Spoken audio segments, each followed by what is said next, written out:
Our next topic is galvanic cell.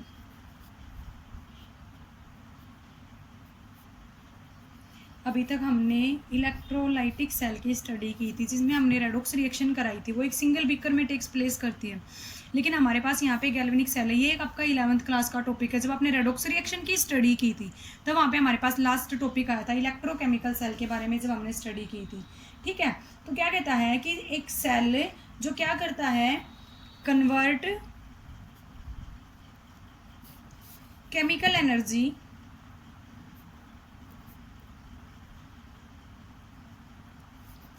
Produced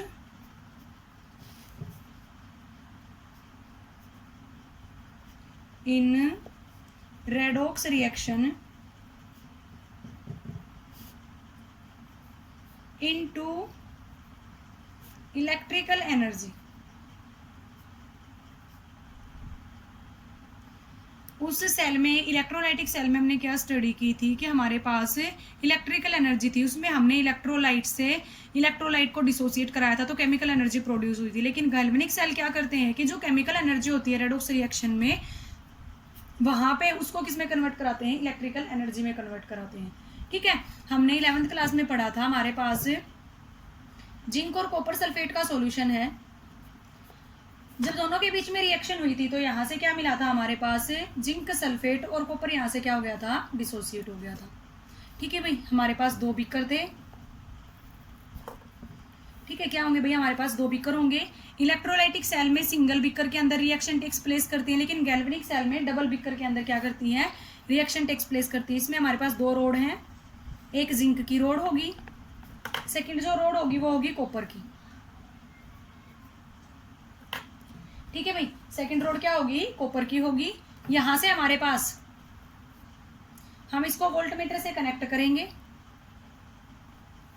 दोनों रोडों को हमने वोल्टमीटर से क्या कर दिया, कनेक्ट कर दिया। इन दोनों के सॉल्यूशन में हमने एक ब्रिज डाला जिसको हम कहेंगे साल्ट ब्रिज। इसके अंदर साल्ट प्लेस होते हैं। ठीक है, यहाँ पे क्या हो सकता है, KCl, HCl, NaCl, ये हमारे पास यहाँ पे साल्ट प्रेजेंट होते हैं। ठीक है भाई, यहाँ पे हमारे पास जो लेफ्ट बीकर होगा उसमें सॉल्यूशन भरा हुआ होगा जिंक सल्फेट का, ZnSO4। जो हमारे पास राइट बीकर होगा उसके अंदर सॉल्यूशन भरा हुआ होगा CuSO4 का भरा हुआ होगा। ठीक है, ये साल्ट ब्रिज है। यहाँ पे हमने आयंस को क्या कर दिया, पुट। ये है हमारा स्ट्रक्चर इसका। इसमें क्या होगा, इस साल्ट ब्रिज में से ना आयंस पास होंगे। यहाँ से SO4 2 नेगेटिव आयन जाएंगे, यहाँ से Zn2 पॉजिटिव आयन जाएंगे। तो साल्ट ब्रिज के फंक्शन क्या होंगे,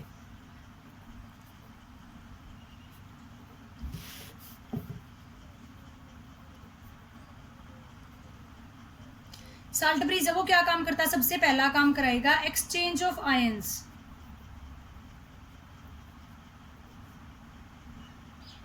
सबसे पहला काम क्या कराएगा भाई, एक्सचेंज कराएगा किसका, आयंस का। यहां से क्या गया, SO4 2 नेगेटिव, यहां से क्या गया, Zna2 पॉजिटिव। सेकंड क्या कराएगा ये, यहाँ पे maintain the neutrality of the solution. हमारे पास जो सॉल्यूशन रहेगा, यहाँ से जब पॉजिटिव आयन गए और यहाँ से नेगेटिव आयन गए, तो हमारा जो कंप्लीट सॉल्यूशन रहेगा वो हमेशा क्या रहेगा, न्यूट्रल रहेगा। तो साल्ट ब्रिज के दो फंक्शन होते हैं, एक तो एक्सचेंज ऑफ आयंस कराता है, दूसरा क्या कराता है, हमारे सॉल्यूशन को न्यूट्रल रखता है। उसके बाद देखो अब इसके अंदर रिएक्शन कैसे टेक्स प्लेस करेंगी। जिंक अपने 2 इलेक्ट्रॉन का लॉस करेगा, Zn2 पॉजिटिव में कन्वर्ट हो जाएगा। जो लॉस ऑफ इलेक्ट्रॉन होता है उसको हम कहते हैं ऑक्सीडेशन। क्या कहते हैं भाई, ऑक्सीडेशन। और ऑक्सीडेशन कहाँ पे टेक्स प्लेस करता है, एनोड के ऊपर। इसका मतलब जो लेफ्ट बीकर के अंदर रोड प्लेस होगी उसको हम क्या कहेंगे, एनोड। ठीक है भाई। सेकंड, कॉपर है वो 2 इलेक्ट्रॉन्स का गेन करेगा, किस में कन्वर्ट हो जाएगा, Cu में। गेन ऑफ इलेक्ट्रॉन हमारे पास क्या होता है, रिडक्शन। ठीक है, और जो रिडक्शन है वो हमेशा किसके ऊपर टेक्स प्लेस करता है, कैथोड के ऊपर। तो हमारे पास जो राइट वाला बीकर होगा उसको हम क्या कहेंगे, कैथोड। राइट वाला बीकर होगा उसको क्या कहेंगे, कैथोड। ये ऑक्सीडेशन हाफ रिएक्शन,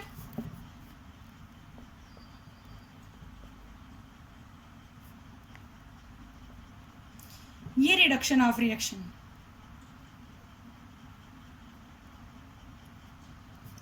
ठीक है भाई, हमारे पास दोनों रिएक्शन होगी, दोनों को कंप्लीट कर देते हैं। ओवरऑल रिएक्शन, दोनों को ऐड करा दें। ऐड कराएंगे तो देखो ये इलेक्ट्रॉन यहां से क्या हो जाएंगे, कैंसिल। हमारे पास क्या आ जाएगा, Zn प्लस Cu2 पॉजिटिव हमें क्या देगा, Zn2 positive plus Cu। Complete reaction हो गया, हमने दोनों को क्या करा दिया, ऐड करा दिया। ठीक है, Zn प्लस CuSO4, यहाँ से क्या मिल जाएगा, ZnSO4 प्लस Cu। तो वहां पे हमारे पास आयन Cu होंगे, जिंक के होंगे और किसके होंगे, कॉपर के होंगे। ठीक है, तो देखो हमें यहाँ से पता चला, पूरी हमने स्टडी की। सबसे पहले देखो हमने कंस्ट्रक्शन किया, हम ये कंस्ट्रक्शन लिखेंगे इसकी कि क्या क्या कंस्ट्रक्शन किया हमने, कहाँ कहाँ सॉल्यूशन को पुट किया।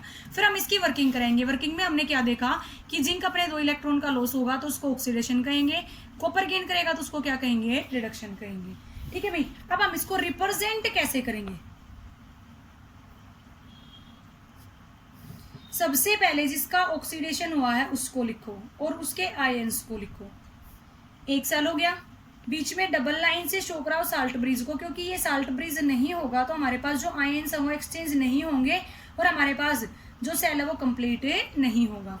सेकंड हमारे पास क्या आया, जो कॉपर था उसके आयंस लिखो और फिर उसको क्या लिखो, आयंस। कॉपर को ये ऑक्सीडेशन शो कराएंगे हम, ये क्या हो गया, रिडक्शन। ठीक है, ये एक रिप्रेजेंटेशन होगी कि हमारे पास जो एक गैल्वेनिक सेल होगा उसको हमें कैसे रिप्रेजेंट करेंगे। अब देखो हमारे पास सबसे मेन टॉपिक हमने ये पढ़ लिया। अभी हमने ये नहीं पढ़ा कि हमारे इलेक्ट्रॉन कहाँ से कहाँ मूव करेंगे और करंट कहाँ से कहाँ मूव करेगा। उसके लिए हमारे पास है ना 3 कंडीशन होती है, पहले हमें वो कंडीशन पढ़नी पड़ेगी। ठीक है, देखो moment of electrons and current, कि भाई current anode to cathode flow करेगा या कैथोड टू एनोड करेगा। वो चीजें किस चीज के ऊपर डिपेंड करती है, हमें वो 3 चीजें देखनी पड़ेंगी। देखो हमारे पास 2 टाइप के इलेक्ट्रोड पोटेंशियल होते हैं।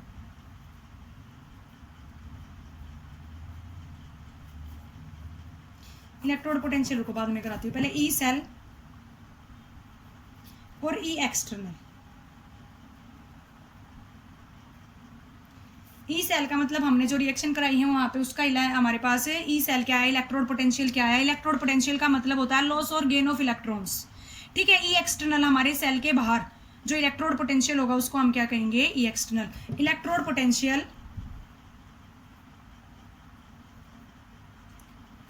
लॉस ऑफ और गेन ऑफ इलेक्ट्रॉन, मतलब हमारे पास जो इलेक्ट्रोड्स हैं कैथोड और एनोड, उन्होंने लॉस और गेन कराने में कितना काम किया है उसको हम क्या कहेंगे, उनका इलेक्ट्रोड पोटेंशियल कहेंगे। तो हमारे पास 2 चीजें होती है, एक तो ई सेल होता है और एक ई एक्सटर्नल होता है। इन दोनों के लिए हमारे पास 3 कंडीशन होती है। वो 3 कंडीशन डिसाइड करेंगे कि हमारे पास करंट और इलेक्ट्रॉन्स की क्या डायरेक्शन होगी। पहले देखो, अगर ई सेल है वो बड़ा है ई एक्सटर्नल से, अगर ई सेल हमारे पास जो सेल है वो बड़ा है किससे, ई एक्सटर्नल से, तो हमारे पास इलेक्ट्रॉन्स फ्लो करेंगे zinc to copper, anode to cathode.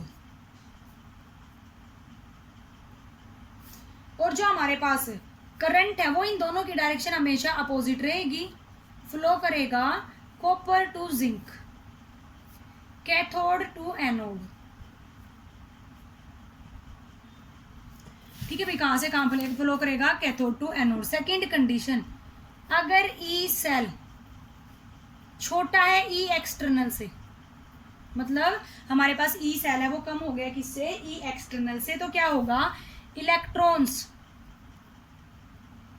Flow करेंगे, वो अपोजिट हो जाएगा कॉपर टू जिंक, और ये हमारे पास करंट फ्लो करेगा जिंक टू कॉपर।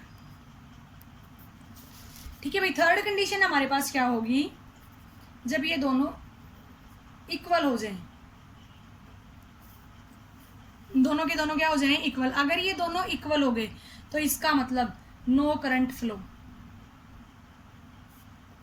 कोई करंट फ्लो नहीं करेगा, इसका मतलब no chemical reaction takes place.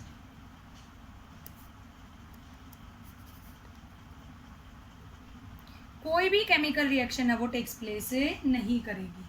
ठीक है भाई, तो ये तीन कंडीशन, हमें इन तीनों कंडीशन के बारे में हमें पता होना चाहिए कि कब हमारे पास इलेक्ट्रॉन है वो कहाँ फ्लो करेंगे और कब हमारा करंट है वो कहाँ पे फ्लो करेगा। ये हमारे पास एक कंप्लीट स्टडी होगी किसकी, एक गैल्वेनिक सेल की, जिसमें हमने ऑक्सीडेशन के बारे में पढ़ा। ठीक है, और हमने पढ़ा कि हमारे पास इलेक्ट्रॉन कहाँ से कहाँ फ्लो करेंगे, कैसे केमिकल एनर्जी वो इलेक्ट्रिकल एनर्जी में क्या करेगी, कन्वर्ट करेगी। ठीक है, इसके बाद हमारे पास आता है, जैसे हमने इलेक्ट्रोड पोटेंशियल के बारे में पढ़ा कि टेंडेंसी टू लॉस और gain of electron is called electrode potential of any cell. अब हम उसको मेजरमेंट कैसे करेंगे,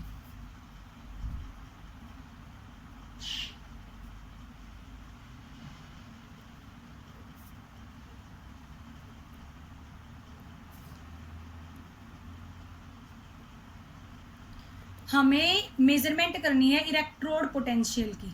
ठीक है, तो देखो हमारे पास है ना, मान लो एक सेल दे रखा हो, जिंक का दे रखा हो, कॉपर का दे रखा हो, आयरन का दे रखा हो। ठीक है, तो हमारे पास बाकी हम दूसरा सेल हमें ना गिवन हो, मतलब दूसरी रोड हमें गिवन ना हो, तो हम इलेक्ट्रोड पोटेंशियल कैसे फाइंड आउट कर सकते हैं। तो देखो हमारे पास एक हाइड्रोजन ऐसा एलिमेंट होता है जो पॉजिटिव में भी एग्जिस्ट करता है और नेगेटिव में भी एग्जिस्ट करता है।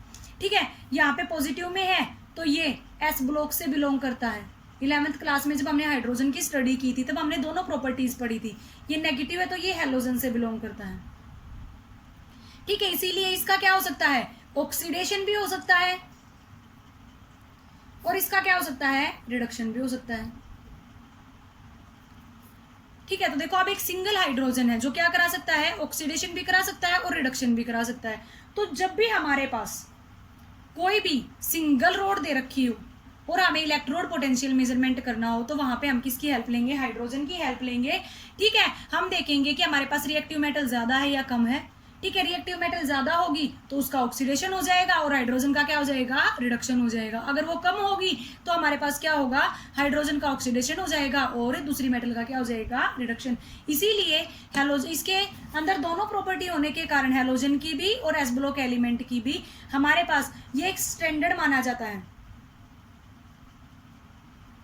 ठीक है, कि हमारे पास जब हमें स्टैंडर्ड इलेक्ट्रोड पोटेंशियल किसी का भी मेजर करना हो तो वहां पे हम किसका यूज करेंगे, हाइड्रोजन का यूज करेंगे। ठीक है, क्योंकि हाइड्रोजन है उसका ऑक्सीडेशन भी हो सकता है और क्या हो सकता है, रिडक्शन भी हो सकता है। ठीक है, तो यहाँ से हम इलेक्ट्रोड पोटेंशियल को क्या कर सकते हैं भाई, मेजर कर सकते हैं। उसके बाद आया हमारे पास cell potential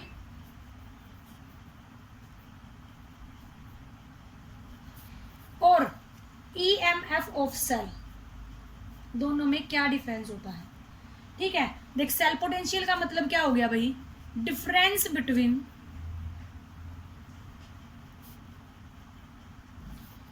electrode potential of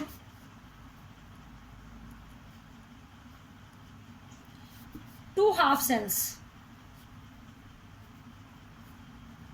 मतलब हमने ऑक्सीडेशन कराया और रिडक्शन कराया, उन दोनों के बीच का जो डिफरेंस होगा उसको हम क्या कहेंगे, सेल पोटेंशियल। ठीक है, जो हमने ई सेल डिनोट कराया था वो ई सेल क्या था कि जब हमारे पास ऑक्सीडेशन हो गया और रिडक्शन हो गया, दोनों का हमने डिफरेंस फाइंड आउट कर लिया और डिफरेंस फाइंड आउट करने के बाद जो पोटेंशियल आएगा उसको क्या कहेंगे, हमें सेल पोटेंशियल। उसको हम ईएमएफ कब कहेंगे, when no chemical reaction takes place.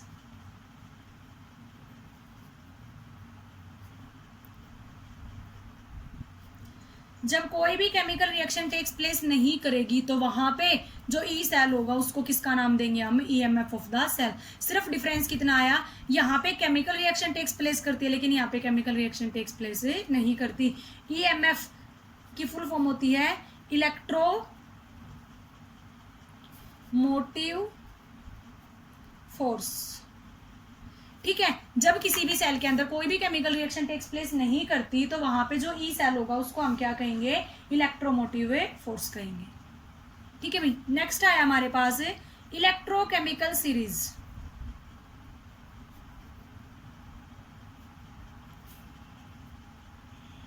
Eleventh class में भी आया था। जब हम अरेंज करते हैं एलिमेंट को इंक्रीजिंग ऑर्डर ऑफ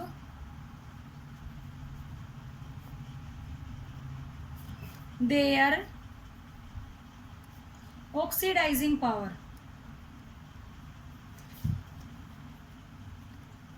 ठीक है, जैसे हमने पीरियोडिक टेबल प्रिपेयर की थी, एलिमेंट को अरेंज कर दिया था उनकी प्रॉपर्टीज के अकॉर्डिंग, तो वहां पे पीरियोडिक टेबल प्रिपेयर हो गई थी। तो यहाँ पे हमने क्या किया, एलिमेंट्स को अरेंज कर दिया increasing order of their oxidising power. तो वहां पे एक पूरी टेबल अरेंज हो गई, जिस टेबल को हमने किसका नाम दिया था, इलेक्ट्रोकेमिकल सीरीज का नाम दिया था। ठीक है, ये इलेक्ट्रोकेमिकल सीरीज हमारे क्या काम आती है, ये ई सेल फाइंड आउट करने के काम आती है कि ई सेल किसके बराबर होता है, ई कैथोड माइनस ई एनोड। ठीक है, कैथोड के ऊपर जो इलेक्ट्रोड पोटेंशियल होगा उसमें से एनोड का माइनस कर दो, क्योंकि हमें पता है कि ऑक्सीडेशन हमेशा अपोजिट होता है रिडक्शन का, माइनस ऑफ रिडक्शन। ठीक है, आप लोगों को एक चीज गिवन होगी, या तो ऑक्सीडेशन गिवन होगा या रिडक्शन गिवन होगा, उन पे माइनस का निशान लगा देंगे तो हमारे पास क्या आ जाएगा, रिडक्शन आ जाएगा, या फिर क्या आ जाएगा, ऑक्सीडेशन आ जाएगा, जैसे आप लोगों की बुक में गिवन है। ठीक है, ऐसे जब हम इनको अरेंज करेंगे increasing order of their oxidising power या रिड्यूसिंग एजेंट में, तो ये हमारे पास एक कंप्लीट सीरीज आ जाएगी। ठीक है, जिसको हम क्या कहेंगे, इलेक्ट्रोकेमिकल सीरीज। यहाँ से हमें एक्टिविटीज ऑफ मेटल भी पता चलती है। कहता है कि हमारे पास जिसका जितना ज़्यादा ऑक्सीडेशन पोटेंशियल होगा वो उतनी ही जल्दी इलेक्ट्रॉन का लॉस करेगा, इसका मतलब उसकी रिएक्टिविटी क्या होगी, ज़्यादा होगी। More is the oxidation potential, ठीक है, इजीली लॉस द इलेक्ट्रॉन, तो उसकी रिएक्टिविटी उतनी क्या होगी, ज़्यादा होगी। ठीक है, तो ये दो एप्लीकेशन होंगे हमारे पास किसकी, इलेक्ट्रोकेमिकल सीरीज की।